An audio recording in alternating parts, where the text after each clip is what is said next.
દ્વારકાધીશ દ્વારકા ધામનો મહિમા ચાલે છે.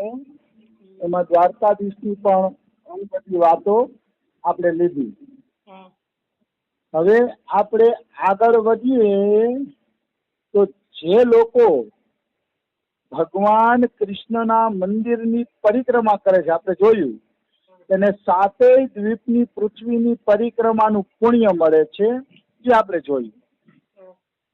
પછી કહે કે જે મંદિરમાં મીઠા મીઠા સ્વરમાં ભગવાનને કીર્તન સંભળાવે છે અને કીર્તન સંભળાવીને સંતુષ્ટ કરે છે, એ વ્યક્તિ ઉપર પ્રસન્ન થઈને ભગવાન શ્રી કૃષ્ણ મતલબ પોતે ભેટી પડે છે. ભક્ત ઉપર પ્રસન્ન થઈને ભેટી પડે છે, જે ભગવાનને મંદિરમાં ઉત્તમ ઉત્તમ કીર્તન સંભળાવે છે. એટલે ભગવાનને અવશ્ય કીર્તન સંભળાવવા જોઈએ. કીર્તન ભક્તિ શ્રેષ્ઠ ભક્તિ છે અને કલયુગ માટે તેમ કહેવાનું છે, કલો તદ હરિ કીર્તનાથ. કલયુગમાં કેવલ હરિ કીર્તન કરવાથી જ ભગવાનની ભક્તિ સફળ થઈ જશે. એટલે ભગવાન ના મંદિરમાં કીર્તન કરવા જોઈએ. અને આગળ કહે છે કે જે પ્રસન્ન ચિત્ત થઈને, પ્રસન્નતાથી, પરાણે નહીં, જે પ્રસન્ન ચિત્ત થઈને ભક્તિ ભાવથી કૃષ્ણની સન્મુખ નૃત્ય કરે છે, એ પોતાના બધાય પાપોને બાળીને ભસ્મ કરી દે છે. જેટલા પાપ, મતલબ ખાલી નાચવા માત્રથી બધાય પાપ બળીને ભસ્મ થઈ જાય છે. ઘણા લોકો એમ કહેતા હોય કે આ શું મૂર્ખની જેમ નાચે રાખે છે, કાંઈ કૂદકા મારવાથી થોડા ભગવાન મળે. તો કે ભાઈ, આ કૂદકા મારવાનું નથી, ભગવાન માટે જે નાચે છે. તમે લગ્ન પ્રસંગમાં કૂદકા તો મારતા હોય છે, તો કે ઈ કૂદકા મારવાનું ને આ અલગ છે. પ્રસન્ન ચિત્તે ભગવાન સામે કોઈ નાચે છે તો ભગવાન એના બધાય પાપને બાળીને ભસ્મ કરી દે છે. આવી વસ્તુ છે. પછી જે ભગવાન કૃષ્ણના મંદિરમાં સ્વસ્તિ વાચન કરે છે. સ્વસ્તિ વાચન એટલે આખા જગતનું ભલું થાય ને એવા સૂત્ર બોલવા. દાખલા તરીકે પાપીઓનો નાશ થાય, ધર્મનું રક્ષણ થાય, ગાયોની રક્ષા થાય, સર્વે સુખીના ભવંતુ, સર્વે સંતો નિરામયા. આવા જે વાક્ય બોલીને એને સ્વસ્તિ વાચન કહેવાય.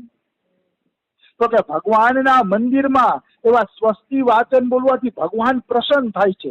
તમે જોજો, જે ક્રૂર માણસ હશે ને એને એવી જ વાતો ગમશે કે હા ફલાણી જગ્યાએ લડાઈ થઈ, આટલા માણસો મરી ગયા. અને ક્રૂર માણસને એવી વાતો ગમશે અને ભક્તોને એવી વાતો ગમશે કે બધાય સુખી થાય, બધાય આનંદમાં રહીએ, બધાય પ્રસન્ન રહીએ, બધાયની સેવા કરવી જોઈએ. આ ભક્તોને આવી વાતો ગમશે. તો ભગવાનને પણ સ્વસ્તિ વાચન એટલે હારી હારી વાતો ગમે છે. એટલે મંદિરમાં જઈને પછી છાપાની વાતો નહીં કરવાની કે વાં ઝઘડો થઈ ગયો ને વાં યુદ્ધ ફાટી નીકળ્યું, નામ છે ને. ભગવાનને એવી વાતો નથી ગમતી. એટલે ભગવાનના મંદિરમાં એવી વાતો કરવી જોઈએ નહીં. ભગવાનના મંદિરમાં તો સ્વસ્તિ વાચન કરવું જોઈએ. સર્વે સુખીના ભવંતુ, સર્વે સંતો નિરામયા. આવી વાતો કરવી જોઈએ. તો કે આવી વાતો કરે છે ને તો એક એક અક્ષરમાં કપિલા ગાયના દાનનું પુણ્ય મળે છે, એક એક અક્ષર ઉપર. એટલે ભગવાનના મંદિરની સ્વામી રામસુદાસજી એમ કહે છે, શિવજી ના મંદિરમાં તમે રામચરિત માનસ ગાશો તો શિવજી પ્રસન્ન થઈ જશે. અને રામના મંદિરમાં શિવજીના સ્તોત્રોનો પાઠ કરશો તો રામ પ્રસન્ન થઈ જશે. કારણ કે ભગવાન એકબીજાના સ્તુતિઓથી, સ્તોત્રોના પાઠથી પ્રસન્ન થાય છે, નિશ્ચિત પ્રસન્ન થાય છે, એમાં કોઈ શંકા નથી. પછી કે છે ભગવાન સામે જે ઋગ્વેદ, યજુર્વેદ, સામવેદ ગાય છે, એના શ્લોકોને ગાય છે અને કૃષ્ણને સંતુષ્ટ કરે છે, એનો બ્રહ્મલોકમાં નિવાસ થાય છે. બ્રહ્મલોકમાં એ નિવાસને પ્રાપ્ત કરે છે. તો મારું કહેવાનો ભાવ શું છે, ઘણા લોકો એમ કહેતા હોય વેદો ન વંચાય, વેદોમાં આપણે કાંઈ ખબર ન પડે. સાચી વાત છે, કાંઈ ખબર ન પડે, પણ એનો અર્થ એવો નથી કે વેદોને નાખી દેવાના છે.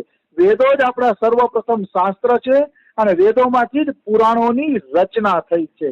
એટલે જે લોકો ભગવાન કૃષ્ણને વેદના શ્લોક સંભળાવે છે નિષ્કામ ભાવે, કર્મકાંડની રીતે નહીં, નિષ્કામ ભાવે, તો ભગવાન અતિશય સંતુષ્ટ થાય છે અને એને બ્રહ્મલોકમાં નિવાસ આપે છે.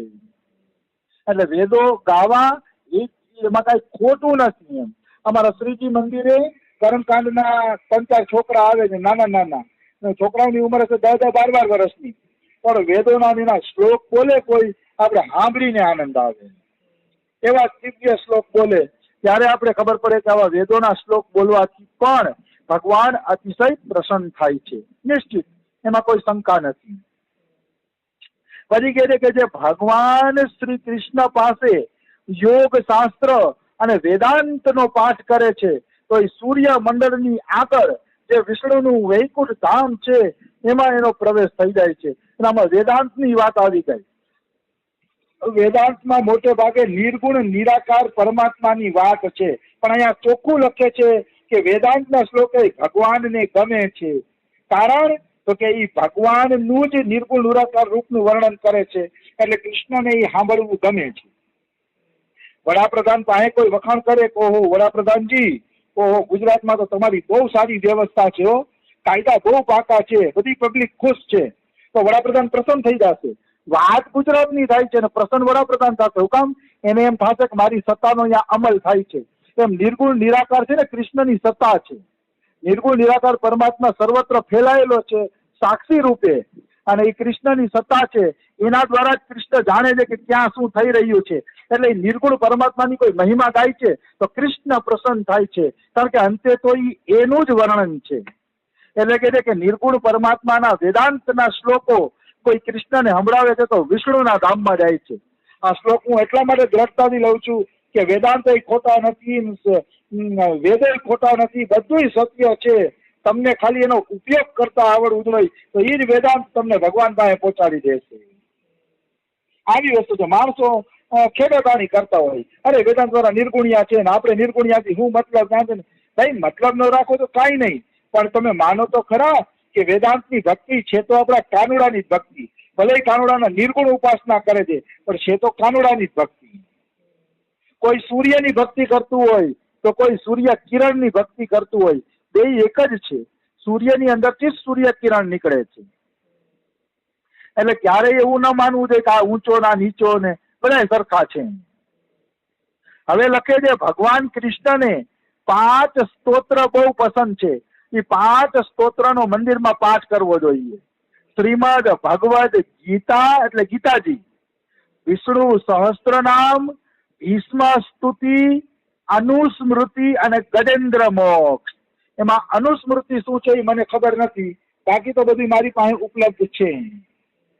પણ અનુસ્મૃતિ કયું સ્તોત્ર છે ને એ મને હજી ખ્યાલ નથી. તો 5 સ્તોત્ર ભગવાનને અતિશય પ્રિય છે. ભગવાન આ 5 સ્તોત્ર સાંભળવાનું અતિશય પસંદ કરે છે. પછી મસ્ત આવે છે ભગવાન શ્રી કૃષ્ણ સામે કોઈ શ્રીમદ ભાગવતનો પાઠ કરે છે તો યોગીઓને એટલે કે સંતોને જે ધામ મળે છે એ જ ધામ આ ભક્તને મળી જાય છે, જે ભગવાન કૃષ્ણ સામે શ્રીમદ ભાગવતનો પાઠ કરે છે. શ્રીમદ ભાગવતનો પાઠ કરવાનો આટલો બધો મહિમા છે. ખાલી પાઠ કરો તમે, શ્રીમદ ભાગવત સંભળાવો કૃષ્ણને તો પણ તમને યોગીઓને ને સંતોને જે ધામ મળે છે ધામ પ્રાપ્ત થઈ જશે. એટલે ભગવાનના મંદિરમાં ભાગવતના પાઠ થવા જોઈએ. પછી કે જ્યાં જે મંદિરમાં રામાયણ, મહાભારત અને પુરાણોનો પાઠ થાય છે એને મોક્ષ પ્રાપ્ત થાય છે. મોક્ષ કયો કે ભગવાનનું ધામ કયો, એક જ વાત છે. મતલબ ભગવાન પાસે રામાયણ, મહાભારત, પુરાણ જે તમને ગમે ને એના પાઠ કરો અને ભગવાનને એના પાઠ સંભળાવો તો ભગવાનને અતિશય આનંદ આવે છે. એકાદી વાર્તા જેવી વાત લઈ લઉં. એક ભક્તને નિયમ હતો કે રોજ એક કવિતા બનાવે અને રોજ એક પદ બનાવી અને ભગવાનને એ પદ સંભળાવે રોજે રોજ.